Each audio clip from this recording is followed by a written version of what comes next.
the idea was brought to me at first by Elton John, who is someone that I adore and who's been a great friend, and I love him deeply. And so he asked if I would be interested, and I said, sure, man, you know, send this script. And so he did, and I read it. And I didn't expect the script to, you know, like make me laugh out loud, you know. As John, the director, and I started working together, recording the character, it was a kind of a, how can we up the stakes here? How can we, you know, free things up? How can we make this joke funnier? And that relationship, I will always be so thankful of Elton for asking me to do it and introducing me to him, to the director, to John, because he's very, very, very, very, very creative and funny, brilliant man. So we had a lot of fun doing it as well. You know, I mean, there was a lot of cackling because, you know, once I got what everybody felt was, you know, all right. You know, everybody all around the boards have to agree, and then he would let me do a couple of free ones where I could ad-lib things, you know, and maybe add things, add jokes, you know, or change something around, and he was very open to all that. Sherlock Holmes has been played by so many different actors, so there have been so many variations of the character of Sherlock Holmes. What I wanted to do was, I wanted him to feel as if he were, I wanted him to sound as if he were pointed very sharp, you know, that he was sharp angled, like, yeah, and that his brilliance kind of came out of a clumsiness in a way.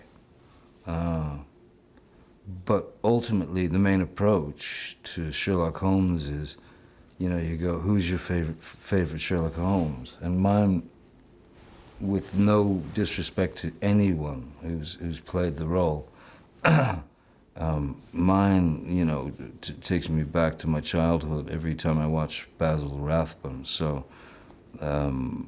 he's not only my favorite Sherlock Holmes, he's my favorite, he's one of my favorite actors. So yeah, my approach is more in the Basil Rathbone sort of arena.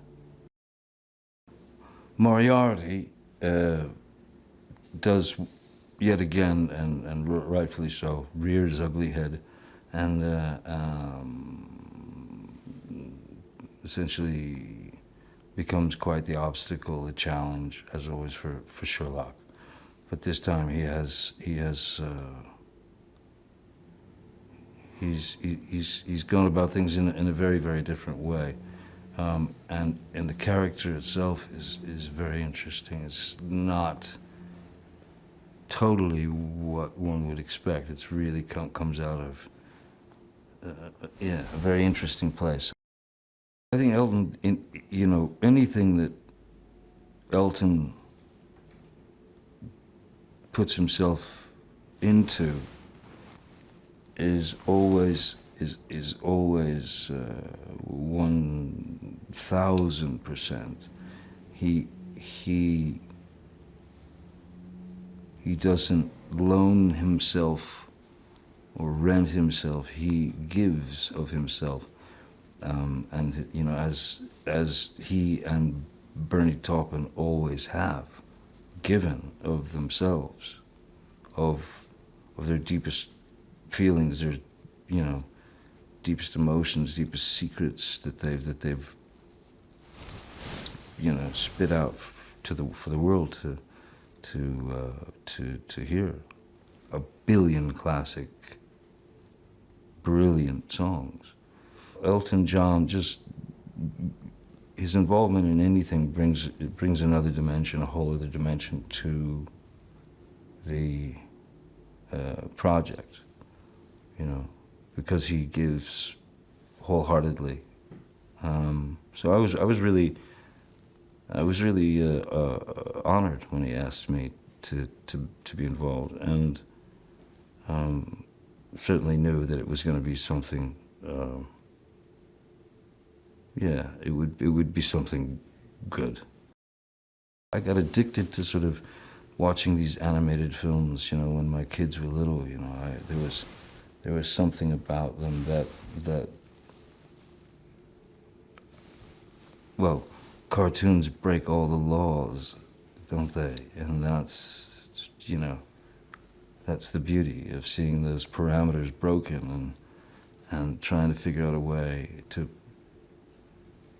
break the parameters in cinema in that same way, so that a character can be potentially accepted in the same way that Wile E. Coyote is when he gets crushed by a boulder and then they cut to him with a little bandage on his head. I wanted Sherlock's voice to be like a razor blade, you know, that could cut through anything annoying, that could cut through, that he found annoying, anything, you know, that someone's in the middle of some soliloquy and he would stop them, you know, on a dime because he has something to say. And it's like this, I sort of pictured this sound of, yeah, this a razor blade voice, you know. And so that's kind of where I ended up, you know.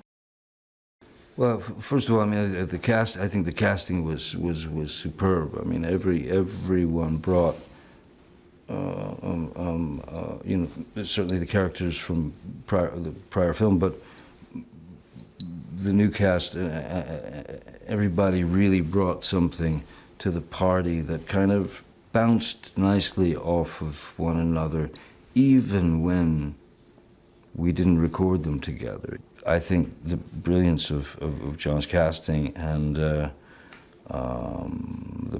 putting of all these, you know, taking all these wonderful voices and putting them all together to build this story in whatever way he pieced them together. I think it was a brilliant cast, you know, amazing cast. What audiences have to look forward to with this movie is, I mean, gnomes. Expect gnomes and look forward to them. They're very good. Matter of fact, I'd go as far as saying they're the finest gnomes I've ever gnomed. No. They're the finest gnomes I've ever gnomed. Gnome. They're the finest gnomes I have ever met or known.